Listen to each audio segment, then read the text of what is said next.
નમસ્કાર. ભરૂચમાં આવેલી ચક્રધર સ્વામીનું જન્મસ્થળ કે જેને હાલની તારીખમાં આપણે તથાકથિત જામા મસ્જિદના નામથી ઓળખીએ છીએ, એ વિષય અંતર્ગત આપણે કલેક્ટરનું જે પરિપત્ર હતું તે અને એમાં જે હાલની તારીખમાં નમાઝ પઢવામાં આવે છે તો હકીકતમાં શું એ નમાઝ પઢીએ છીએ તે સ્વીકાર્ય છે કે નહીં, આપણે આગલા વિડીયોમાં આ બે વિષયની અંતર્ગત સચોટ માહિતી મેળવી. હવે આજે આપણે આ જે તથાકથિત જામા મસ્જિદ છે તે હકીકતમાં એનું જે સ્ટ્રક્ચર છે એ સ્ટ્રક્ચર બાહ્ય રીતે અને આંતરિક રીતે શું કહેવા માંગે છે, એનો ઇતિહાસ શું છે, આનું સર્જન કોણે કરેલું, આ કેટલો જૂનો ઇતિહાસ છે, એના વિશે આપણે ફરીથી કંઈક તથ્ય માહિતી વિશે જાણીશું. અને આ તથ્ય માહિતી વિશે ફરીથી આપણી સાથે દ્વારકા શારદાપીઠ સંચાલિત શંકરાચાર્ય મઠના ગાદીપતિ શ્રી મુક્તેશ્વરાનંદ સ્વામી કે જેઓ અખિલ ભારતીય સંત સમિતિના જિલ્લા મહામંત્રી છે તેઓનું સ્વાગત કરીશ. નમસ્કાર સ્વામી. નમસ્કાર. એ જ વિષય અંતર્ગત જે તમે ગયા વખતે ઘણું સારું અમને માહિતી આપી, તો આજે એક નવો સવાલ ઉદ્ભવે છે મગજમાં કે આ જે અત્યારે તથાકથિત જામા મસ્જિદ છે એનું જે બાહ્ય સ્ટ્રક્ચર જોઈએ કે આંતરિક સ્ટ્રક્ચર જોઈએ તો એ મસ્જિદ જેવું તો નથી દેખાતું.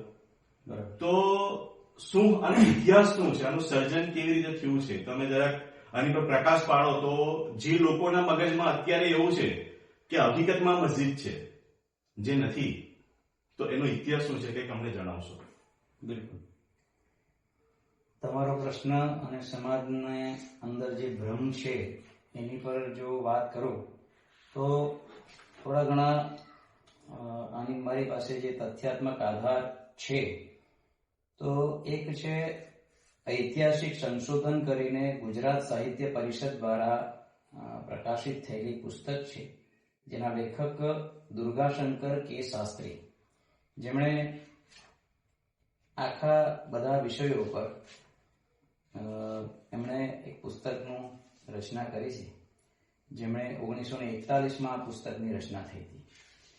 તો એમાં એક ચક્રધર સ્વામીના વિષય પર એક અલગ ચેપ્ટર એમણે લખ્યું છે અને એ 105 નંબરના પેજથી એમનું એ છે, એમાં ઘણા વિસ્તારથી લખ્યું છે. એમાં હું તમને મુખ્ય થોડીક વાત કરું. એમના પુસ્તકમાં લખેલા શબ્દશઃ એમણે જે વાત કરી છે એ પ્રકારે ચક્રધર સ્વામીની જન્મભૂમિ ભરૂચ, જ્ઞાતિ સામવેદી બ્રાહ્મણ અને તેની કારકિર્દીનો સમય શક સંવત 1175 થી 1194 એવો નિર્ણય આપ્યો હતો.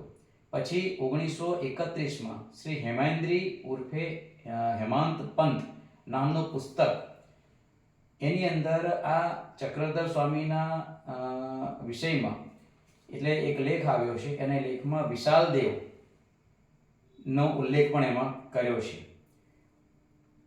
આ વિષયની અંદર ભરૂચના મલ્લદેવ નામના રાજાનો વિશાલદેવ નામનો પ્રધાન હતો. એટલે આજે ચક્રધર સ્વામીના પિતા જેમનું નામ વિશાલદેવ, આ પ્રધાન વિશાલદેવની સ્ત્રીનું નામ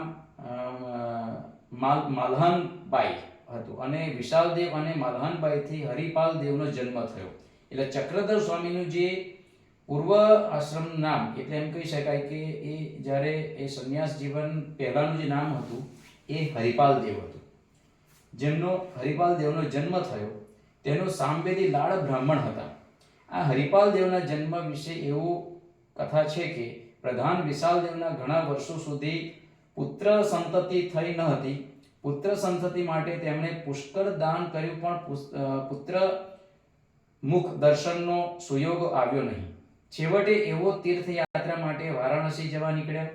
રસ્તામાં દેવ યોગથી અવધૂત વેશમાં ફરતા શ્રી દત્તાત્રેયજીના દર્શન થયા. વિશાલદેવે દત્તાત્રેયજીની પૂજા કરી તેની પાસે પુત્રનું વરદાન માંગ્યું, જે દત્તાત્રેયે આપ્યું અને તે પછી તેને પુત્ર થયો, જેનું નામ હરિપાલ દેવ રાખ્યું. એટલે હરિપાલ દેવ કોણ? તો એ ચક્રધર સ્વામીનું મૂળ નામ. બરાબર છે. આ આખી એના સંદર્ભમાં હિસ્ટ્રી છે.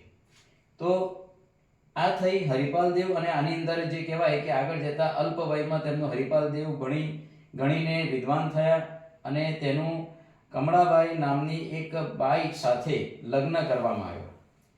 એટલે એમને પુત્ર પાણની પ્રાપ્તિ થઈ. આ આખી ઘટનાક્રમ જ્યારે આગળ ચાલે છે તો એની અંદર આગળ જતા એક બીજું આનો સૌથી એના આગળનો જે સાહિત્યનો આધાર કહી શકાય, એટલે મૂળભૂત આ જે સ્ટ્રક્ચરની જે વાત કરી, આ સ્ટ્રક્ચર એ મૂળ જૈન પરંપરાનું સ્ટ્રક્ચર છે. એટલે એને સમડી વિહાર અથવા શકુનિકા વિહાર તરીકે પણ એને ઓળખાય છે. તો આના માટે આપણે જ્યારે જૈન સાહિત્યોની અંદર જોઈશું તો ભરૂચમાં જ એ જૈન સાહિત્યનું નિર્માણ જે થયું તેની અંદર એક અલગથી જેટલા પણ ગુજરાતના પ્રમુખ સાહિત્યો અરે મંદિરો વિહારોના નિર્માણ થયા હતા એમાં આનો પણ એક ઉલ્લેખ કરવામાં આવ્યો છે. તો સમડી વિહારની ઉત્પત્તિ એટલે આ જે વર્તમાનમાં જેને તથાકથિત જામા મસ્જિદ કહેવાય છે એના વિશેની વાત છે. તો એક અવસરમાં સમડી વિહારનું શકુનિકા વિહાર નામનું દેરાસર બંધાયું. તે સિંહલ દ્વીપના રાજાની પુત્રીએ બંધાવ્યું છે. આ સિંહલ દ્વીપ એટલે લંકાના રાજાની વાત છે. તો તેની વિગત સમડી વિહાર અને બીજું નામ સુદર્શના ચરિત્રમાં પણ છે. આની આખી વાત તેની સંક્ષિપ્ત વિગત આ પ્રમાણે છે. ભરૂચમાં એક સમડીને કોઈ પારધીએ બાણ માર્યું, તેથી જમીન ઉપર પડી તડફડે છે. એટલામાં કોઈ મુનિ મહારાજ જોવામાં આવ્યા અને તે મુનિ મહારાજે મરણ પામતી સમડીને નવકાર મંત્ર સંભળાવ્યો અને તેના પ્રભાવથી સિંહલ દ્વીપના રાજાની પુત્રી સુદર્શના નામે થઈ.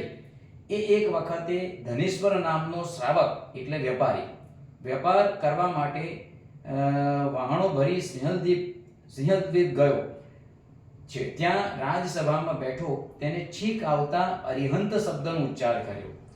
તે રાજકુંવરીએ સાંભળવાથી આવો શબ્દ કોઈક વખત સાંભળ્યો છે એમ ઘણો વહાપો કરતા કુંવરીએ જાતિ સ્મરણ જ્ઞાન થયું. એટલે એને પૂર્વ જન્મનું જ્ઞાન થયું. કારણ કે એક વાર જે સંસ્કાર જે તે મુનિ મહારાજે એના કાનમાં એટલે સમડીના રૂપમાં હતી એની દરમિયાન એના કાનમાં સંસ્કાર આપ્યા હતા મંત્રના, એ સંસ્કારની જાગૃતિ એના બીજા જન્મમાં પણ રહી અને આ માધ્યમથી એને ફરી પાછું સ્મરણ થયું. એ સાંભળતા જાતિ સ્મરણ જ્ઞાન થયું. તે પૂર્વનો સમડીનો ભવ ભરૂચમાં થયેલી જાણી ભરૂચ નગર ઉપર અને મંત્ર સંભળાવનાર ગુરુ ઉપર પ્રીતિ જાગી.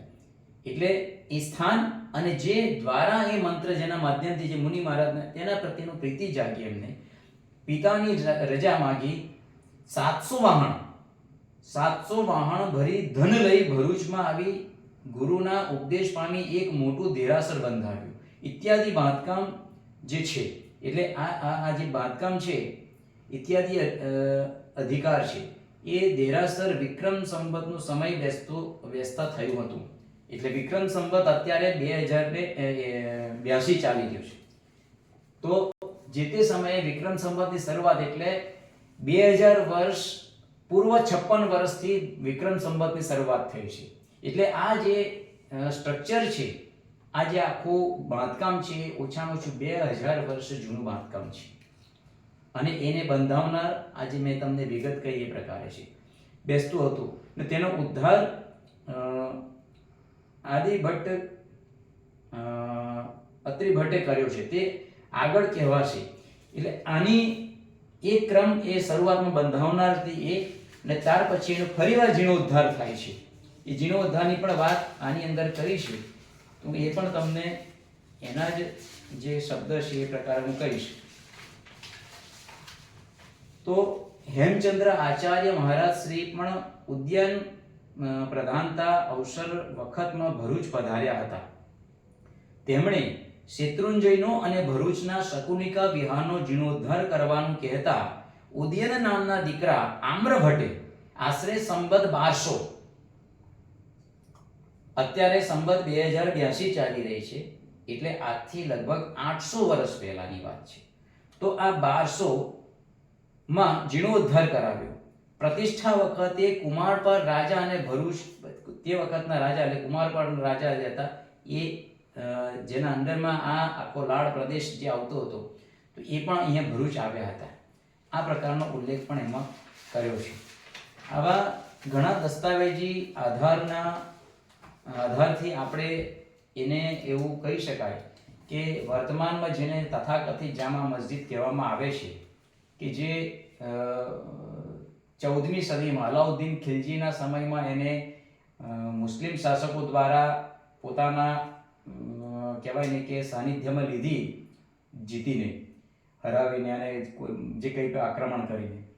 તો એ પ્રક્રિયા પહેલા મૂળભૂત રીતે એ જૈન મંદિર હતું અને જૈન મંદિર પછી એ જ પરંપરાની અંદર ચક્રધર સ્વામીનું અસ્તિત્વનું નિર્માણ થયું અને ચક્રધર સ્વામીની જન્મભૂમિના રૂપમાં પણ એ પોતાનું સ્થાન જે તે વખતે ધરાવતું હતું. આ એનો આધારભૂત જે કહી શકાય ઐતિહાસિક આધારભૂત એના પુરાવાનો આધારથી એની ઓળખ છે. એટલે આ મૂળ એ જૈન મંદિર હિન્દુ ટેમ્પલ જ છે અને હિન્દુ ટેમ્પલ અને આ સ્ટ્રક્ચર જે છે આ સ્ટ્રક્ચરના ભૂભાગની અંદર જ ત્યાર પછીના સમયગાળા દરમિયાન ચક્રધર સ્વામીનું અસ્તિત્વ પણ આ જ સ્થાન પર નિર્માણ થયું છે. કે તો જે હિસાબે આખી એક ડિટેલ આધારભૂત માહિતી આપણે જોઈ, એમાં જોયું કે જે જૈન મંદિર છે, આ જૈન મંદિરનું સ્ટ્રક્ચર એમ કહી શકાય 2000 વર્ષ જૂનું છે જ્યારે એનું નિર્માણ થયું. ત્યાર પછી સંવત 1124 ની આજુબાજુમાં વિશાલદેવ અને એમના પુત્ર હરિપાલ દેવ કે જે હાલમાં આપણે ચક્રધર સ્વામીના નામે ઓળખીએ છીએ, તો આ એ જ આખી એક હિસ્ટ્રી છે, ઇતિહાસ છે જે દર્શાવે છે કે આ હકીકતમાં એક જૈન મંદિર છે. ત્યાર પછી ત્યાં ચક્રધર સ્વામીનો જન્મ થયો અને જે ચક્રધર સ્વામીની જન્મસ્થળી છે જેને હાલમાં અત્યારે આપણે ભલે તથાકથિત જામા મસ્જિદ કહીએ છીએ પણ એ છે આપણું જૈન મંદિર અને ચક્રધર સ્વામીનું જન્મસ્થળ. તો આ રીતના જે બી આધારભૂત માહિતી જોઈ, આશા રાખું છું કે દરેક જે પણ આ વ્યુઅર્સ છે એમને ખબર પડે કે આ જે જગ્યા છે તે આપણા હિન્દુ ધર્મની જગ્યા છે, જે જૈન મંદિર છે અને ચક્રધર સ્વામીની જન્મસ્થળી છે. નમસ્કાર. ભારત માતા કી જય.